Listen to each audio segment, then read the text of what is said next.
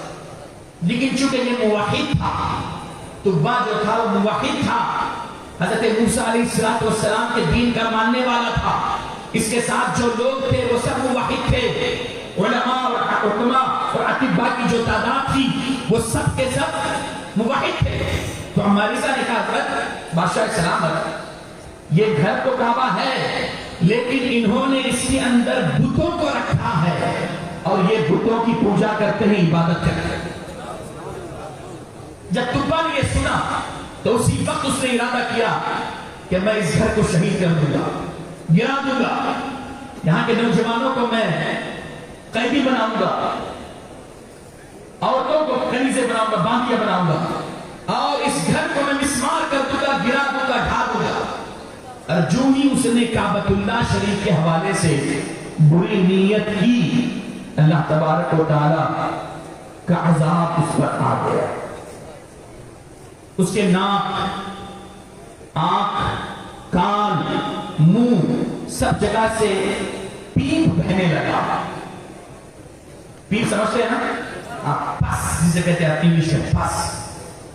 گندا پانی بہنے لگا، پیلا.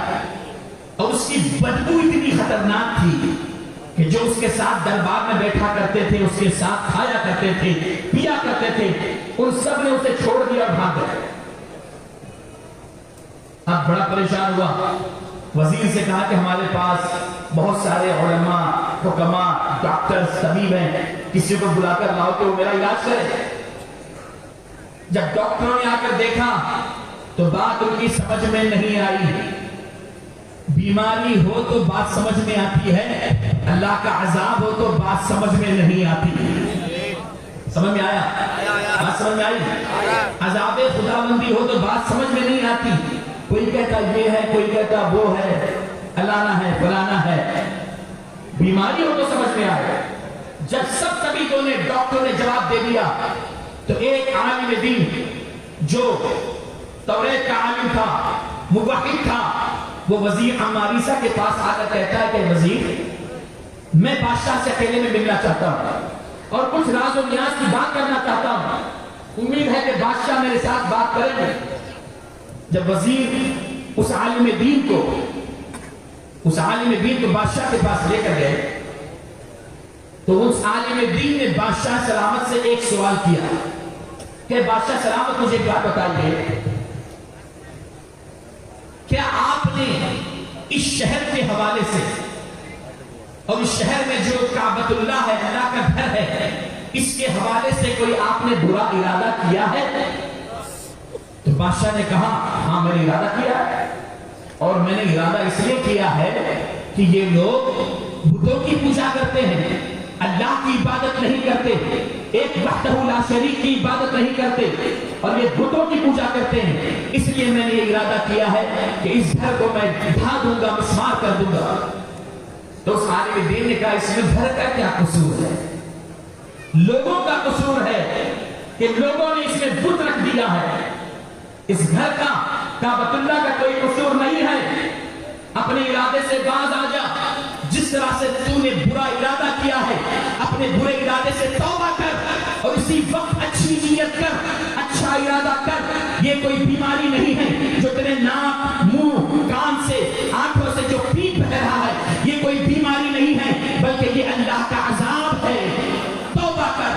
ابھی وہ عالم دین اس کمرے سے، اس حجرے سے باہر بھی نہ نکلے تھے، اس نے فوراً اپنے دل میں توبہ کر لی.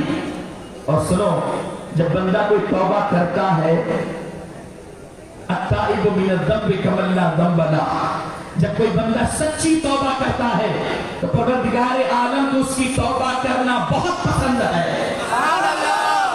اور جب بندہ توبہ کرتا ہے تو اللہ کی بارگاہ میں نہ کہ صرف اس کی توبہ قبول ہوتی ہے بلکہ اللہ تبارک و تعالی چاہے تو اس گناہ کو، اس بدی کو نیکی سے تبدیل فرما دیا کرتا ہے. اللہ اکبر. اس نے فوراً توبہ کی. جو ہی توبہ کی اللہ تبارک و تعالیٰ کا عذاب اٹھ گیا. اسی وقت اسے شفا مل گئی. اس نے جا کر غسل کیا, پانی نہایا. نہانے کے بعد میں اس نے اپنے وزیر کو بلایا. بہت خوش تھا. وزیر نے دیکھا, وہ بھی بڑا خوش ہو گیا کہ بادشاہ صحیح ہو گئے, صحت مند ہو گئے. اس نے بادشاہ سے پوچھا کہ حضور کیا معاملہ ہے؟ تو بادشاہ نے کہا میں نے ارادہ کیا ہے کہ اللہ تبارک و تعالیٰ کی بارگاہ میں نے توبہ کی ہے, اور توبہ کرنے کے بعد اپنے برے ارادے کو ترک کر دیا ہے, چھوڑ دیا ہے, اور میں نے یہ ارادہ کیا ہے کہ یہ جو اللہ کا گھر کعبۃ اللہ مکہ میں ہے, میں اس پر ریشمی قیمتی غلاف چڑھاؤں گا. اور اس نے 7 غلاف, اس نے 7 غلاف, کتنے؟ ماشاءاللہ میں چیک کر رہا تھا کہ آپ کی نظر پوری طرح سے مجھ پر ہے بھی یا نہیں. ہاں میں انگلی چیک کر رہا تھا تاکہ آپ دیکھیں کہ آپ کیلکولیشن میتھمیٹکس میں اچھے ہیں یا نہیں. ماشاءاللہ ویری گڈ. 7 غلاف. یہ پہلا شخص ہے تبع الاول حمیر بن وردہ, جس نے سب سے پہلے کعبۃ اللہ پر ریشم کے 7 قیمتی غلاف چڑھائے. کہہ دو سبحان اللہ. یہ حضرت ابراہیم کی سنت نہیں ہے. کعبے پر غلاف چڑھانا حضرت ابراہیم کی سنت نہیں ہے. حضرت ابراہیم نے صرف کعبے کو تعمیر کیا, کعبے کی تعمیر کی, لیکن غلاف کس نے چڑھایا؟ غلاف ایک امتی نے چڑھایا. سبحان اللہ. ہاں 7 غلاف چڑھائے, اور اس کے بعد مکے والوں میں دینار و درہم تقسیم کیے, سونا چاندی تقسیم کیا, اور خوشی خوشی وہ پورا قافلہ, پورا لشکر مدینہ المنورہ کی طرف روانہ ہوا. اب یہ پوائنٹ آپ کے سامنے, اب یہاں سے آپ سنیے کیا میں کہنا چاہتا ہوں. آپ دور تو نہیں ہو رہے؟ صحیح ہے؟ ٹھیک جا رہا ہے؟ ٹھیک ہے نا؟ بعد میں بولیں گے تو نہیں؟ ارے مولانا کی کچھ بھی تقریر اچھی ہے. ارے کیا بیان کیا. ایک بات یاد رکھنا, صبح سے لے کر اب تک جس نے بھی جو کچھ کہا, جو کچھ پڑھا, یاد رکھنا وہ حضرت کے بلائے ہوئے مہمان تھا. اپنی استطاعت کے مطابق, اپنی بساط کے مطابق اس نے اپنا نام ثناخان مصطفیٰ میں لکھا. تو آپ کو کوئی حق نہیں پہنچتا کہ آپ کو ڈیسائز پر کریں گے اچھی نہیں تھی. رسول اللہ نے پسند کر لیا تو ہم اور آپ کون ہوتے ہیں؟ ابھی تو ہمیں بلایا گیا ہے, ابھی تو یہ علماء آئے ہیں, یہ مشائخ آئے ہیں, یہ خود سے نہیں آئے بلکہ بلائے گئے ہیں. آپ بھی خود سے نہیں آئے بلکہ بلائے گئے ہیں. آپ رسول اللہ کے مہمان ہیں, غوث اعظم بھنڈاری کے مہمان ہیں. سبحان اللہ. اس لیے اپنی اس عبادت کو ضائع نہ کرنا, پروگرام کے بعد میں برائی نہ کرنا, بلکہ ہمیشہ اللہ کی تعریف کرنا اور اللہ کا شکر ادا کرنا, اور سرکار پر درود و سلام پڑھتے رہے. ورنہ عاملۃ ناصبۃ تصلیٰ نارا حامیہ. اللہ تعالیٰ ہمیں سے بچائے. مدینہ جب یہ قافلہ پہنچا تو جو اسکالرز, حکماء, اطباء, ڈاکٹرز, فلاسفر تھے, انہوں نے جب مدینہ شریف, ہم تو مدینہ کہیں گے, صرف نہیں کہوں گا, میں مدینہ ہی کہوں گا, ٹھیک ہے, اس وقت جو بھی تھا, لیکن آپ تو مدینہ ہی ہے نا, ہم تو مدینہ ہی کہیں گے. انہوں نے جب کھجور کے درخت کو دیکھا, جب انہوں نے مدینہ شریف کی مٹی کو سونگھا, چوما, اور بڑی خوشی کا اظہار کیا, بڑی خوشی کا اظہار کیا. جب قافلہ چند دنوں کے بعد رخصت ہونا چاہتا تھا, بادشاہ نے حکم دے گا چلو کاروان آگے بڑھایا جائے. تو یہ علماء کی جو جماعت تھی, انہوں نے وزیر سے کہا کہ ہم یہاں سے نہیں جانے والے, ہم یہی رکنا چاہتے ہیں. بادشاہ نے کہا وجہ کیا ہے کہ تم یہاں رکنا چاہتے ہو؟ تو علماء نے کہا ہم نے توریت میں پڑھا ہے, آسمانی کتاب میں پڑھا ہے, اور جو نشانیاں نبی آخر الزمان کی ہجرت گاہ کی بتائی گئی ہیں, یقیناً یہ وہی جگہ ہے جہاں پر نبی آخر الزمان محمد صلی اللہ علیہ وسلم ہجرت فرما کر یہاں پر آئیں گے, اور یہ آپ کی آخری جگہ ہوگی. اس لیے ہم نبی آخر الزمان سے مل کر یہاں سے جائیں گے. یہ ولادت سے 1000 سال پہلے. اب طبہ کی بات سنیے. طبہ بھی جو میں نے کہا موحد تھا, بلکہ وہ موحد کے ساتھ ساتھ عاشق رسول بھی تھا. اس نے کہا اگر تم رکنا چاہتے ہو نبی آخر الزمان کے لیے تو میں بھی رکوں گا. اور یہ پورا قافلہ 1 سال تک مدینہ المنورہ میں ٹھہرا رہا کہ رسول اکرم صلی اللہ علیہ وسلم تشریف لائیں گے اور ان سے ملاقات کریں گے. بالآخر 1 سال کے بعد طبہ نے جب کہا کہ اب ہم چلنا چاہتے ہیں, ہمیں چلنا چاہیے, تو 400 علماء حکما جو تھے انہوں نے کہا کہ ہمیں اجازت دی جائے کہ ہم یہاں پر رکیں اور یہاں پر رک کر نبی آخر الزمان صلی اللہ علیہ وسلم سے ملاقات کریں.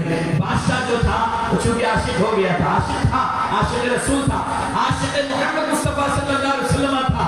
اس نے کیا کیا 400 اتباع علماء نے جب یہ کہا تو 400 باندیاں انہوں نے خرید کر, اس بادشاہ نے خرید کر ان کو آزاد کیا اور 400 علماء کا اس نے وہیں پر نکاح پڑھوایا. اور 400 نکاح پڑھا کر 400 گھر تعمیر کروائے مدینہ المنورہ میں.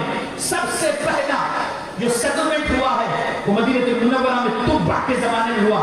400 یہودی علماء وہاں پر سیٹل ہوئے اور 400 گھر بنانے کے بعد میں اس طبہ نے ایک گھر عالیشان تعمیر کیا. اور یہ گھر کس کے لیے تھا؟ یہ گھر ہمارے اور آپ کے آقا صلی اللہ علیہ وسلم کے لیے تعمیر کیا. گھر تعمیر کرنے کے بعد مختصر میں جب گھر تعمیر ہو گیا تو اس کے بعد میں بادشاہ نے خط لکھا. بادشاہ نے خط لکھا, لیٹر, ہاں خط لکھا. اور اس خط کے الفاظ میں کچھ پڑھنا چاہوں گا. اس کا لطف کچھ اور ہی ہے. یہ پوری حدیث اگر میں پڑھتا تو شاید مجھے 2 گھنٹے لگتے کہ اس کا متن اتنا بڑا ہے. لیکن میں خط کے کچھ الفاظ ہمارے علماء کی توجہ چاہوں گا کہ علماء مستفید بہت خوش ہوں گے اور دعائیں دیں گے مجھ کو انشاءاللہ تبارک و تعالی, بڑے مسرور ہوں گے. اس نے خط میں لکھا اما بعد یا محمد صلی اللہ علیہ انی آمنت بک وبکتابک الذي انزل الله عليك وانا على دينك وسنتك وآمنت بربك ورب كل شيء وبكل ما جاء من ربك من شرائع الايمان والاسلام وانا قبلت ذلك فإن أدركتك فبها ونعمت وإن لم أدركك فاشفع لي يوم القيامة ولا تنسني فإني من أمتك الأولين وبايعتك قبل مجيئك وقبل إرسال الله إياك وأنا على ملتك وملة إبراهيم أبيك خليل الله صلى الله عليه وسلم. خط میں لکھتا ہے کہ اے محمد آپ پر درود و سلام ہو. اے محمد صلی اللہ علیہ وسلم, بابا زبان کہیں آپ پر درود و سلام ہو اور میں آپ پر ایمان لاتا ہوں اور اس کتاب پر بھی ایمان لے کر آتا ہوں جو اللہ تبارک و تعالیٰ نے آپ پر نازل فرمائی.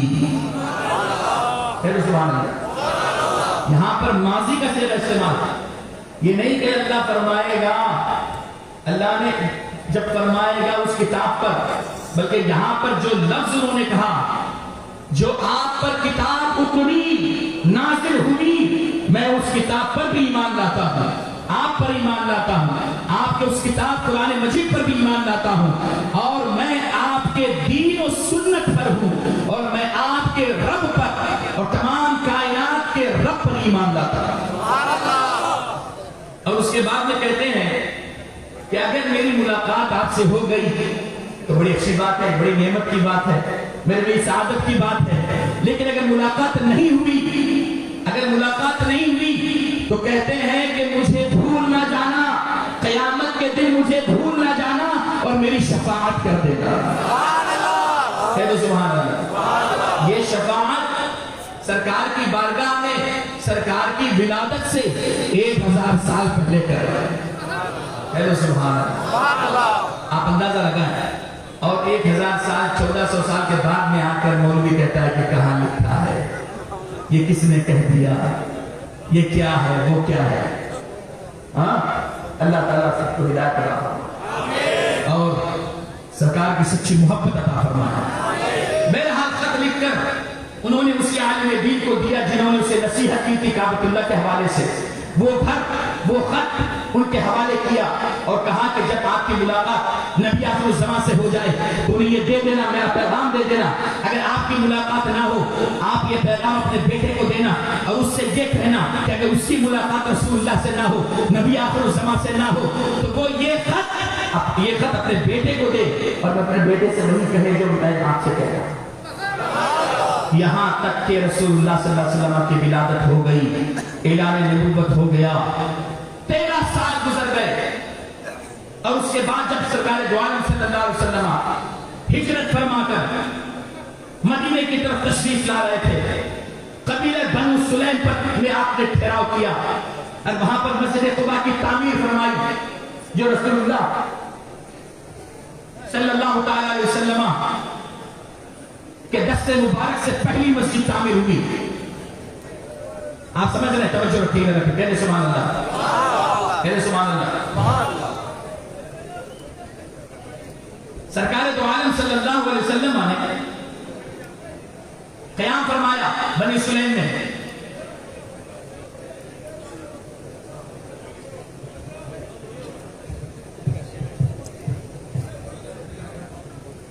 کہنے سبحان اللہ. ایک بتاؤ, کہنے سبحان اللہ.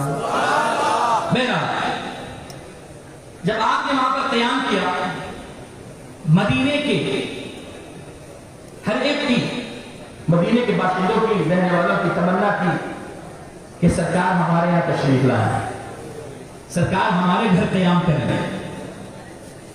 مدینے کے جو انصار تھے, مسلمان تھے, ہر کسی کی خواہش تھی, اور کیوں نہ ہو عاشق رسول تھے, وہ چاہتے تھے کہ رسول اللہ صلی اللہ علیہ وسلم ہمارے گھر تشریف لائیں. سنا ہے آپ ہر عاشق کے گھر تشریف لاتے ہیں, میرے گھر میں بھی ہو جائے چراغا یا رسول اللہ. کہتے یا رسول اللہ.